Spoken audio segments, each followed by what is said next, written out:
A todos, vamos aqui narrar um pouco desse assunto que a gente trouxe aqui tão comodamente, né, e não deu para fazer da forma correta.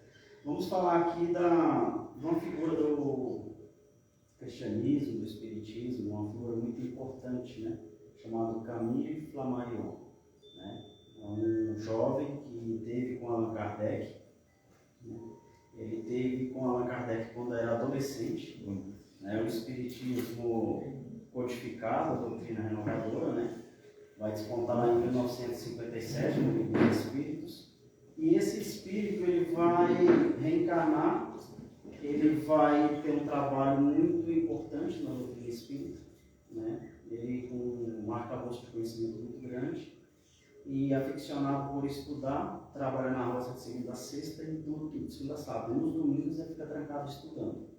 E ele acessa a espiritualidade dele, o conteúdo dele, faz vários estudos astronômicos, com poucos livros, com pouca mais imaginação. Leva isso para um observatório e impressiona todos os cientistas que lá estavam.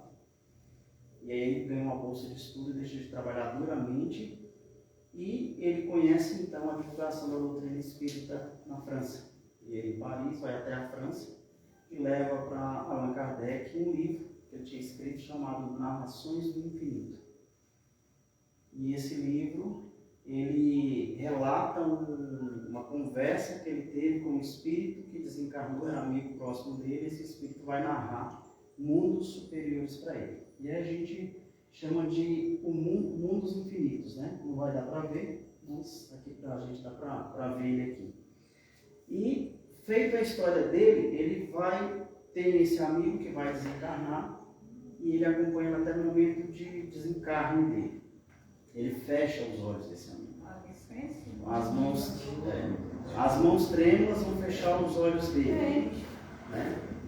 E ele vai dizer o seguinte: ele acompanhando esse amigo desencarnar, ele fica triste, mas enfim, vai até Kardec, dá esse livro para Kardec, Kardec lê esse livro, fica impressionado com a profundidade de conteúdos que tinha ali, inclusive citava até o próprio Kardec, né?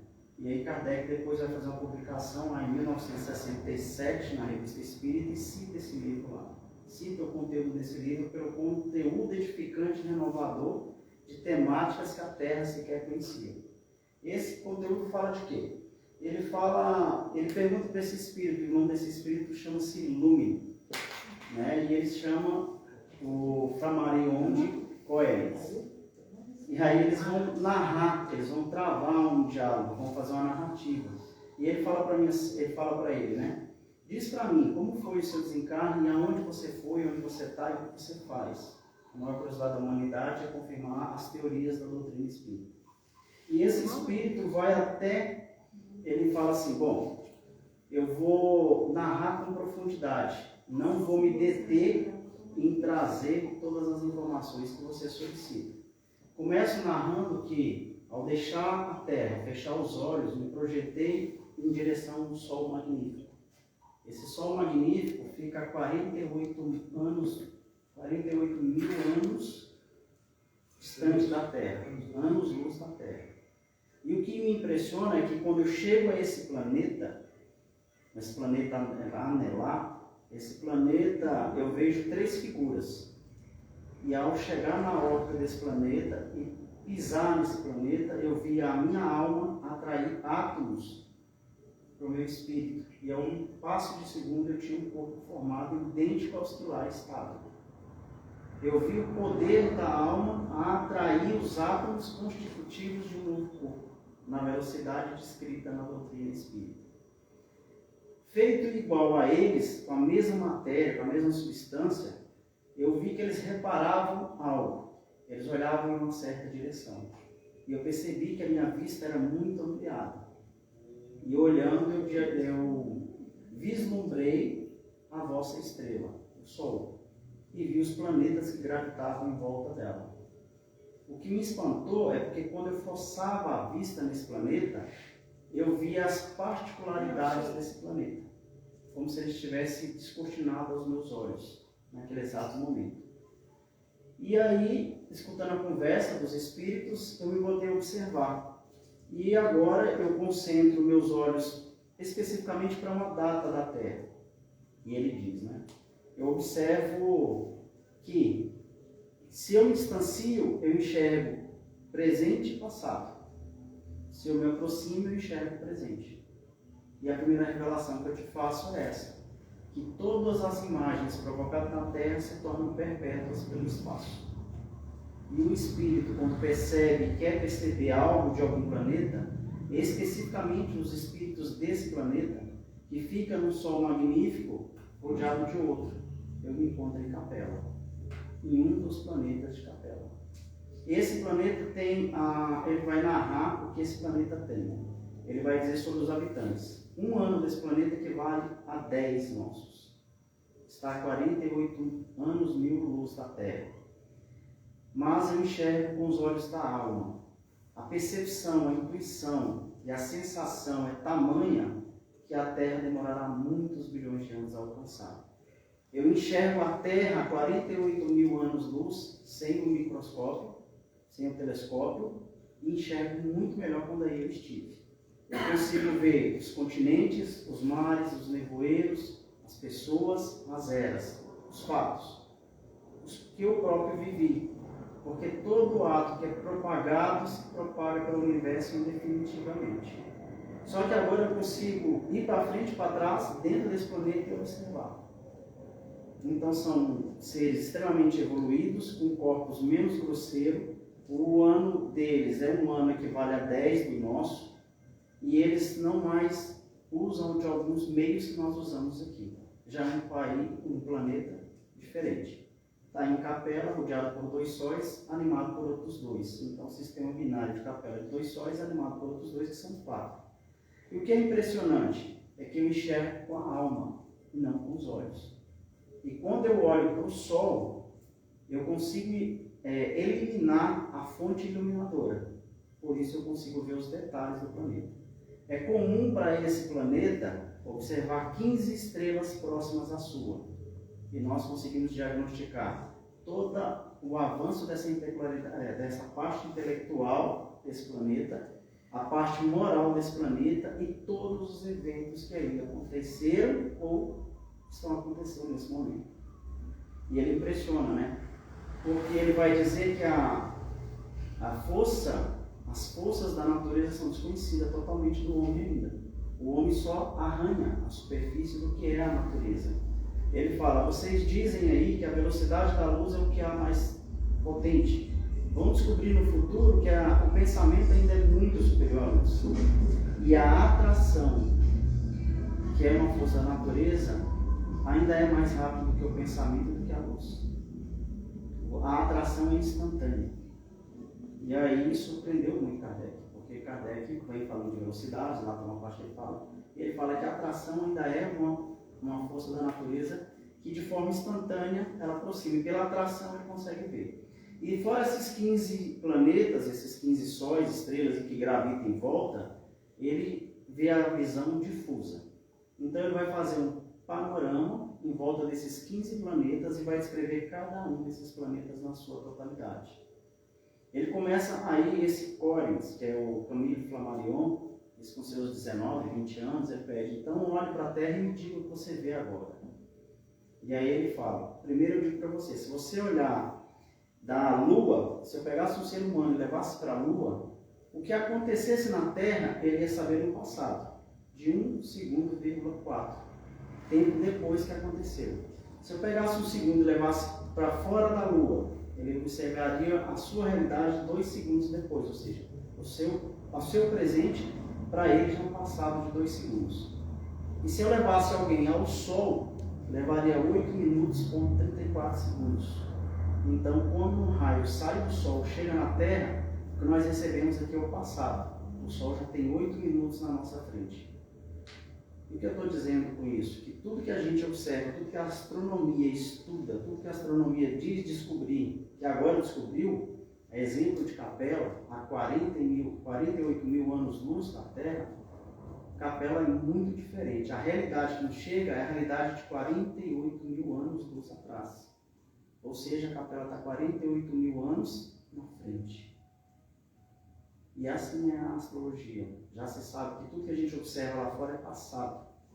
Tem ciclos que demoram milhões de anos para chegar aqui. Então, nós podemos estar nesse momento rodeado de todo um passado que não existe mais fisicamente nos planetas. Significa que quando eu olho um planeta que está numa constelação há 100 bilhões de anos-luz, eu posso estar vendo a matéria. Esse planeta já pode ser um planeta de luz, feliz. Eu me enxergo como terra, física, matéria, mas ele não é mais.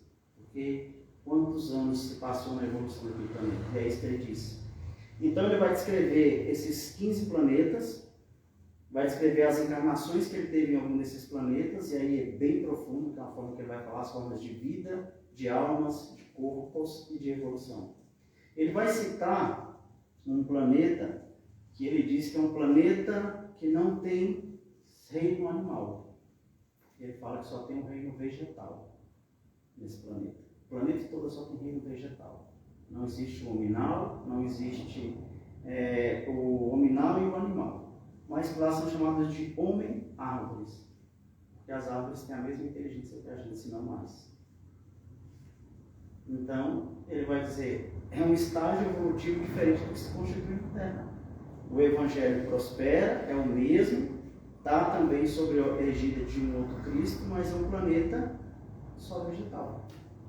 Ele vai citar um outro planeta, que também ele evitou, que ele olha para Vênus, para a nebulosa de Andrômeda, na verdade.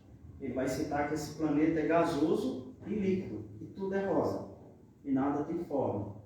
E que não existe macho ou fêmea, e eles se reproduzem automaticamente. E ele também desassocia o corpo automaticamente. O espírito tem um grau de evolução moral tão grande que quando ele cansa da própria existência, ele desmembra todos os elos que constituem o corpo dele e reconstitui logo à frente num outro formato, mantendo a mesma individualidade. Olha como isso é diferente. Isso é estranho. Mas ele fala, essa é uma forma de alma. Essa é um espírito que anima essa forma de alma, que anima esse tipo de leis daquele planeta. Cada planeta tem sua lei constitutiva da natureza. Então ele fala, eu vou falar de naturezas que você vai se assustar, que é desconhecida da Terra. Existe tantos tipos de alma, como existe tantos tipos de corpos, tantos tipos de vida. O que é permanente é o espírito. É um só. E lá também tem o livre-arbítrio, lá também tem almas coletivas. Ele vai falar de um planeta que não existe sexo, não existe gênero, existe o ser, ainda encarnado. E como é que se reproduz? Multiplica-se corpos e recebe novos espíritos pela força do pensamento. Não tem mais a questão sexual. E eles ainda estão num planeta não tão evoluído, mas já não tem mais. Ele vai falar também de um planeta árvores gigantes, tipo do baobá, que tem lá na África, né? Ele vai falar que esse planeta é chamado de planeta árvores, tem árvore, o planeta é todo de árvore. O que se conhece do reino mineral é o que está debaixo das árvores. E as árvores são todas pensantes, e essas árvores projetam uma áurea de pensamento e reflexão, mesmo fisicamente vivem o campo mentalmente. Isso é só um spoiler. Vamos falar da Terra. Ele olha para a Terra. Ele vai olhar para a Terra. Deixa eu só pegar aqui. Quando ele vai falar da Terra. Me travou aqui, gente. Está aí. Bom. Vamos só pegar aqui um ano para não esquecer o ano exato. Tá aqui eu falei. Bom. Ele vai olhar para o ano de 1789. Em 1789 ele olha para a Terra e fala, agora eu vou olhar para a Terra em 1789. E aí há uma comoção nesse planeta anelar que eu estou. Porque essa comoção se dá através de uma revolução que acontece aí. E essa revolução, ela ameaça a humanidade desse planeta. Porque vocês estão recebendo um novo conteúdo, uma nova vertente para a humanidade. Já encarnado aí um espírito que vai... se prepara para encarnar aí para poder fazer uma humanidade avançada. Eu estava falando de Kardec nessa época. Então ele vai ver a Revolução Francesa. ele vai ver a França, pouco depois de deixar de ser um país gaulês, a gente assiste nos filmes, os gauleses, o país de Gales, estava falando da França, pouco depois da época do druida Allan Kardec. E ele fala, inclusive, que teve encarnado junto com Allan Kardec nos pântanos da Gália, quando só tinha os templos de ordem branca, quando Allan Kardec era encarnado, chamado de Allan Kardec, o druida branco, né? Ele vai falar que encontrou ele lá, que viu essa revolução e que essa revolução, quando Roma adentra as Gálias, né, ele invade para conquistar, e Alexandre o Grande, né, que é muito famoso, também está na toda a história, quando Alexandre vai lá e institui toda a Gália, incorpora a Roma, quando Roma conquista metade do planeta praticamente conhecido. E ele vai falar dessa revolução, e vai ver que ali começa a morte do velho mundo e inicia a vida do novo mundo político. E aí ele vai falar sobre alguns aspectos. Um deles, só voltando aqui a data, em 1789. Aí ele vai lá e avança, na verdade ele regride um pouquinho, para 1577. Aí ele vai assistir o massacre na igreja de São João, massacre da noite, massacre na igreja de São Bartolomeu, né? É isso, São Bartolomeu, onde os protestantes e duas etnias do povo já educado, já civilizado da França, combatiam entre si por princípios morais básicos. Ele está olhando para a terra, está vendo isso acontecer. E aí ele vai falar desse massacre e vai falar de Francisco I e Carlos V, que são as duas figuras aí, um rei francês e um rei espanhol. E Roma lá do outro lado, atacando tudo, destruindo tudo, porque ele estava lá em 1700, conquistando as Gálias. Ele volta a olhar para 1500, ou seja, ele se afasta um pouquinho e enxerga mais no passado. E aí ele vai ver Francisco I e Carlos V, rei da Espanha, se cumprimentando. E depois, nos próximos 30 anos, eles vão guerrear fatalmente e mudarão a humanidade como um todo. A exemplo do que eles vão mudar, eles vão promover guerra entre a Espanha, entre a França, entre o Império Sacro Romano, do outro lado. Eles vão promover uma guerra toda. O que é que muda? Muda a Constituição, inclusive, do Brasil. Porque Portugal se assusta com a Espanha, se assusta com a Grã-Bretanha, se assusta com toda essa guerra e começa a buscar as rotas marítimas. E aí Portugal vai sair e vem descobrir o Brasil, vem trazer a árvore do Evangelho. E a Espanha, junto com a França, em guerra, a Espanha sai e volta por cima ali da Bahia, dá a voltinha lá e vai chegar lá nas Américas. E vai encontrar os Incas e os Maias. E vai formar esse povo constituinte dos castelhanos, né? Ele vê isso acontecer. Aí ele avança os olhos dele para frente. Então ele vai avançando os olhos e ele vai ver as guerras que vai acontecendo e ele vem, depois ele começou em 1700, foi para 1500, aí ele vai para 1400. Ele volta mais 100 anos no tempo, olhando de longe, se afastando do que ele está vendo. E aí ele vai ver a praça de Rouen, né? Em 1439, ele vai ver uma jovem amarrada a um tronco e uma fumaceira danada. Aí ele aprofunda a visão e ele vê ali com os olhos da alma Joana d'Arc sendo queimada viva aos 19 anos. Pelo tribunal eclesiástico da Itália e da Itália, um tribunal eclesiástico inglês e francês.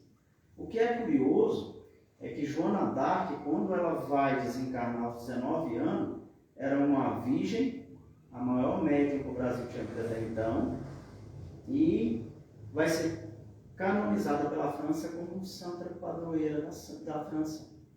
E o que é melhor, a virtude dela impulsiona o exército para fazer uma guerra de 100 anos e modificar totalmente a Grã-Bretanha. E a França também. Depois viraram países aliados. Então aquela que eles matam na fogueira pelo tribunal eclesiástico, inclusive pela própria França, depois vira padroeira. E quem não lembra, ou quem não viu, não sabe dessa informação, estava ali a última encarnação física de Judas Iscariotes. Era onde ele vinha com toda a mediunidade e projetou e revelou muitas coisas para o ser humano. né? Então teve isso. Então ele olha e ele vai viajando nessas coisas aí que ele vai vendo. Ele vai falar desse Carlos V, rei da Espanha, quando ele vai conquistar grande parte da Espanha, vai ali pegar Castela, Aragão, os reis católicos, né? Castela e Aragão. E aqui até um dia desse a gente trouxe esse conteúdo, né? Quando a gente fala sobre a Joana a Louca, a rainha de Castela. Lembra dessa conversa que a gente teve? A rainha de Castela, filha de reis católicos, vai receber Flávia Lentulus. Lá 2000 anos atrás, quem leu o livro, quem viu a Flávia Lentulus, né? Que tinha lepra, que aí o Emmanuel vai atrás de Jesus, vai atrás de pedir a cura para ela, Jesus cura, ele desacredita, aí ele volta 50 anos depois, como Nestório. Mas lá 2000 anos, a gente vai ver a filha de Emmanuel, que é Flávia Lentulus, ser curada da lepra, e depois morrer 80 e poucos anos para frente, vai morrer em 84, lá em Pompeia, quando o Monte Vesúvio, né, ele vai ter a erupção, vai destruir Pompeia, morre lá Emmanuel e vai morrer Flávia Lentulus. Essa mesma Flávia Lentulus é filha desses reis castelos, né? É ela que vai ser a filha deles e ela vai voltar aqui para as Américas, né? E aqui ela vai reencarnar aqui também nas Américas. Então, continua andando, não para. E aí, Carlos V, que era esse rei da Espanha, e esse Francisco, ele derrota Francisco na França, invade, vai ganhando tanto poder, e ele bate de frente com o Império Otomano. O Império Otomano é aquele que vai destruir Roma, é aquele que vai tirar de Roma o poder absoluto que Roma tinha. Né? Vai ver lá aquela história de Gengis Khan, aí eles vão invadindo, vão atacando as cidades e estados de Roma, vão fechando e tomam o poder de Roma. E ele vai narrando esses fatos e mostrando essas visões. Então ele vê Joana d'Arc ser queimada, ele vê o rei francês, vê o rei português, o rei espanhol, vê a constituição dos incas, vê a constituição dos maias. Aí ele olha mais para frente e vê a construção. Aí ele fala assim, agora eu vou desviar meu olhar para o nordeste, para o noroeste do planeta. E aí ele vai assistir à construção das pirâmides. E aí o espírito que está na Terra, encarnado, diz para ele assim, se você voltar mais, você consegue ver o dilúvio, você consegue ver a construção da Arca de Noé, você consegue ver isso, consegue ver aquilo, ele fala assim, é uma questão de projeção, basta que eu me afaste um pouco mais e eu vejo tanto o passado e o seu presente ao mesmo ângulo.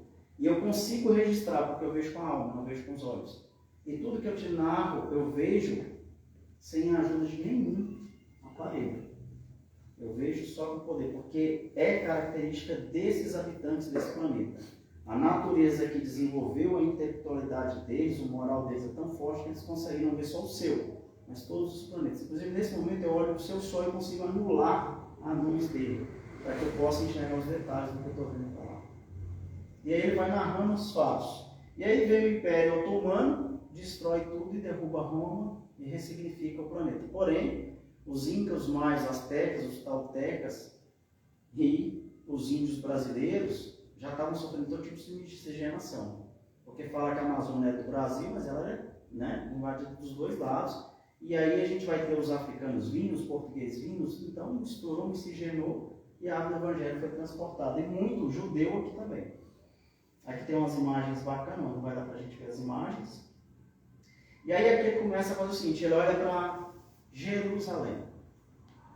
Ele falou assim, olha lá para Jerusalém, veja Roma nos auges de Roma. E aí ele vai ver o Júlio César, ele vai ver quando o Júlio César vai desencarnar, ele vai ver a conquista do Alexandre conquistando a Índia, a Pérsia, toda a parte, né, da África, ele vai ver todas essas conquistas de Alexandre. Aí ele fala, me detenho olhando para Roma e as grandes belezas que eu vejo em Roma. Vejo os profetas profetizando. Aí ele vai narrando os fatos. Aí ele construiu um monte de imagem a pedido da nossa amiga Odete, da LCM, e elas não vão ver. Aí na próxima você traz, tá. Nós vamos ver sim. Aí ele vai falar dos imperadores de Roma. Ele vai falar desse cara aqui que é muito importante, né? Tibério Cláudio Nero César. Alguém lembra desse cara? Deve ser. Tibério César, Nero. Mas não foi ele que tocou fogo. Tem um Nero que tocou fogo. Mas não é o Cláudio e nem o Tibério. É porque eles adotavam esses nomes. E é ruim entender isso em história quando a gente vai estudar, né? É igual o AC e o DC, antes de Cristo e depois de Cristo. E o César era um nome tão imponente, tão poderoso, que você podia ter igual o Adriano, César. Alexandre, César, o Grande. Nero, Cláudio, né? Cláudio, Nero, César. Então tudo ia repetindo o nome do César. Porque era o poder que foi perpetuando, né? Eles até fomentavam a relação na própria família para que o sangue não tivesse miscigenação. E aí ele vai falar do Cláudio, que era esse imperador, Tibério Cláudio, né? Que é inclusive a ele que Emmanuel escreve a carta falando de Jesus. Na época que Jesus estava encarnado, ele era o imperador. E depois ele vai ser deposto e aí vai assumir Adriano, um outro imperador, que é 50 anos depois. Que aí quando Emmanuel encarna 50 anos depois, como Nestório, ele já está sob o império de Adriano, já é outro imperador. Então ele se substitui muito rápido. Depois disso, ele vai ver Pompeia. Ele olha para Pompeia e vê quando o Vesúvio entra em erupção e mata todo mundo. Ele assiste também e narra esses fatos bem legais. E aí depois ele vai ver Nero, agora sim, imperador Nero. O Nero ele vai lá, persegue os cristãos, assim como Tibério fez. 84 anos depois, esse Nero vai fazer a mesma coisa, vai meter fogo em todo mundo, até para provocar uma revolução. Vai crucificar ele fala das cruzes, que ele foi crucificando os seguidores de Jesus, os cristãos, e mandando atear fogo. Com isso ele provocou um tumulto em Roma para tomar o poder, para se manter no poder. Então ele também narra esse fato, desse em chamas. E aí ele volta para a Judéia, especificamente na época da crucificação de Cristo. E aí tem uma imagem bacana que ele fala, né? Ele narra, embarga a voz, faz um minuto de silêncio e ele fala. E no momento que eu vejo a lembrança mais dolorosa para o meu espírito, eu vejo o Divino Mestre no seu divino dia do sacrifício. Vejo Jesus carregando a cruz do Monte da Gólgota, né, com a ajuda de um sirineu, onde ele narra tudo, né, ele se emociona narrando isso, ele fala, essa é a visão mais forte que eu consegui enxergar aí. É ver o divino sacrifício de um mestre de luz que nada tinha a recuperar, a ensinar. E aí eu até acho uma imagem muito bonita, que dá para ver aqui depois dá para a gente assistir no próximo. Bom, depois disso ele fala, agora eu volto antes da crucificação de Jesus, eu volto para o templo. O templo, né, que é chamado lá, o tribunal que condenou Jesus. Aí ele vai mostrar onde que se reunia o Sinédrio, o pátio dos gentis, o pátio das mulheres, e vai mostrar a Torre Antônia, que onde foi sentenciado, quando Pilatos, Jesus é apresentado a Pilatos na Torre Antônia, né, e Emmanuel do lado. Emmanuel estava do lado de Pilatos. Cláudia Pilatos também estava lá. Cláudia tem um sonho e pede para Pilatos não crucificar Jesus. Pilatos, apesar da arrogância, apesar de toda a falcatrua, também se discute. Existe uma discussão na sala interna. E quem lê o livro há 2000 anos vai ver o narrado Emmanuel com Jesus. Vai falar até, inclusive, antes dele encarnar, quando a imagem de Jesus chega para ele e fala que ele teria 1 segundo para mudar a história da humanidade. E ele prefere, pelas tradições, não acreditar nem na cura que Jesus tinha feito na filha dele. E ele deixa seguir a crucificação. Ele só fala que reconhece nele um ser puro, digno, sem culpa. Pilatos a mesma coisa, mas Pilatos lava a mão e deixa o barco seguir, porque ele não queria se dispor com o imperador Tibério Cláudio, porque já procurava a cabeça dele. Então tem narrado esse filme e tem aqui esse templo naquela época. Eles conseguiram recriar. Né? Depois ele vai olhar para um tal de Júlio César. Ele volta no Júlio César, lá na frente, vai olhar esse Júlio César, vai ver ele atualmente encarnado. Ele fala, eu vejo ele aí hoje encarnado nesse planeta, novamente.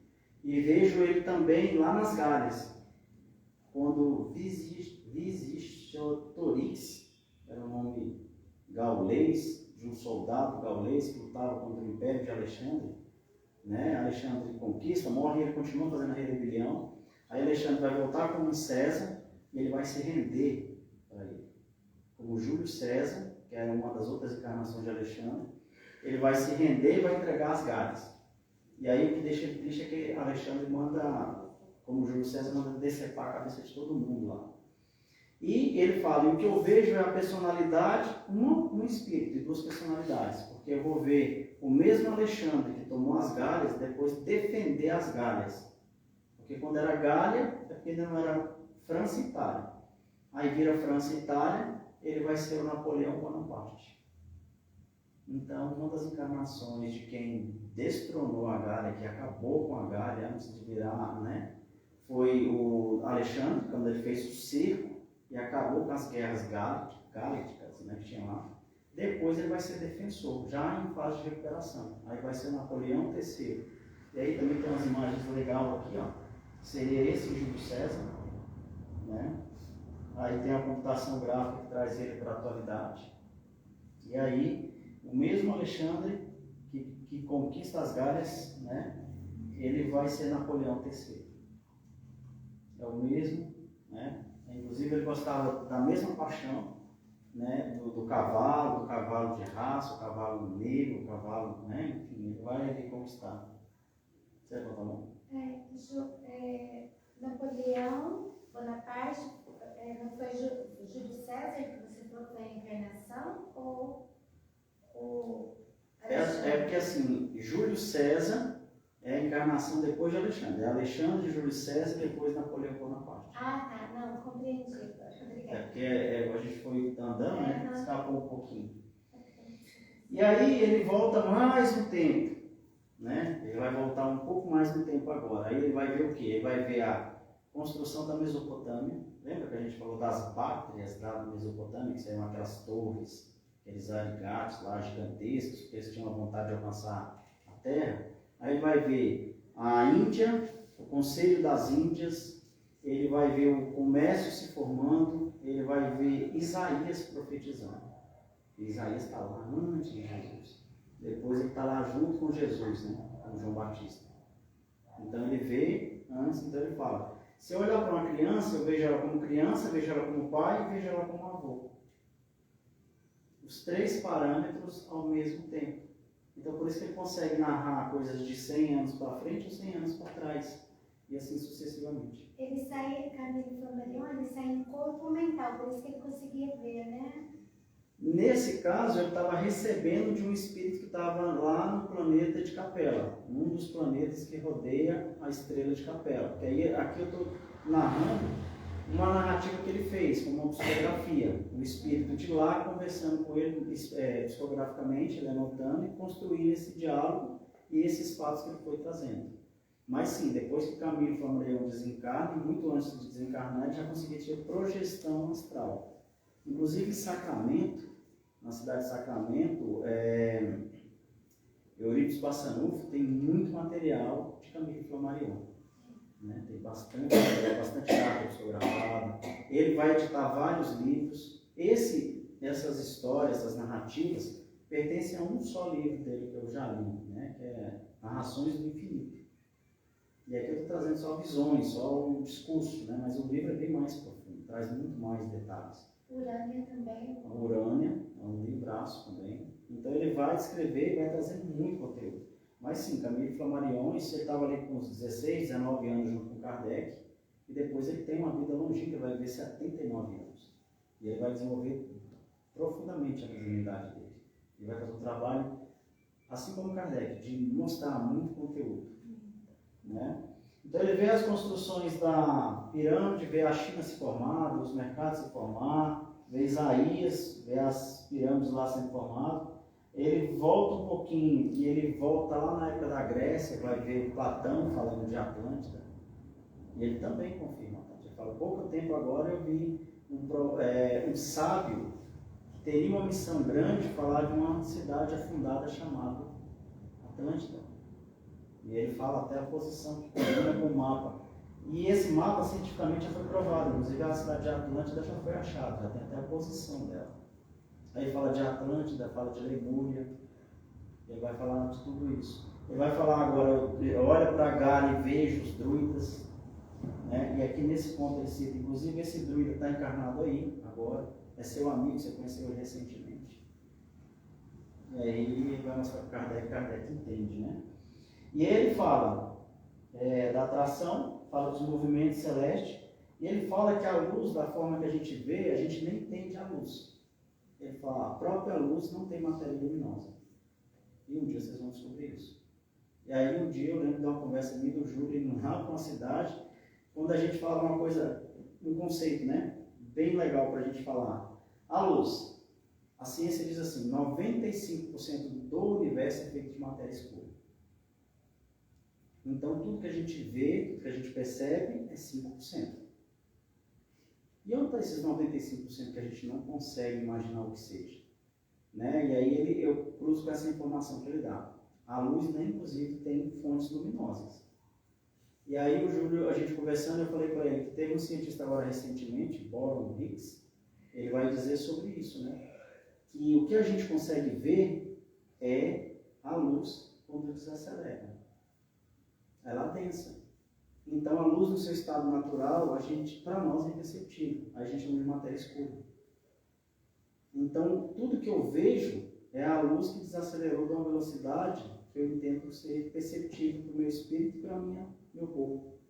Né? Então, se eu olhar para o céu e vejo aquele escuro do universo, eu estou vendo um todo, como se fosse um pano, mas eu enxergo a cor, não enxergo o formato. Então, a gente, numa escala de evolução, já conseguimos enxergar a luz que é menos acelerada do que a velocidade da luz que a gente acha que é maior. Quando, na verdade, a luz, perto do pensamento, é um triciclo. E ele fala que a alma tem esse poder. Ele fala, resumidamente, esse planeta se vive vidas longínquas, de mais de 1000 anos. O corpo se forma pela atração dos itens dessa substância. Ele fala do poder visual, do poder mental, do poder de iluminar qualquer fonte que ilumine outra coisa para que se veja os detalhes. E aí ele vai descrever outros 14 planetas. Não vai dar tempo, até porque a hora já venceu mesmo, né? Então não vai dar tempo.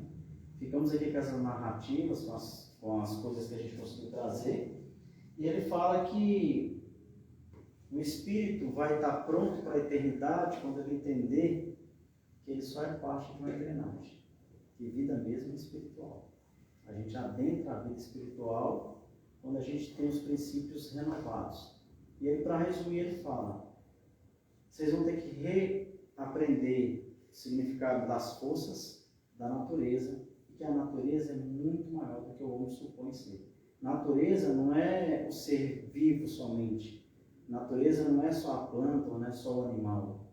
Natureza é tudo que forma o corpo que o espírito imortal habita. E aí tem leis e leis que vocês sequer imaginam que existe. Aí ele arremata fechando o quê? A atração é uma força da natureza. E que ela é mais veloz do que a luz, porque ela é instantânea.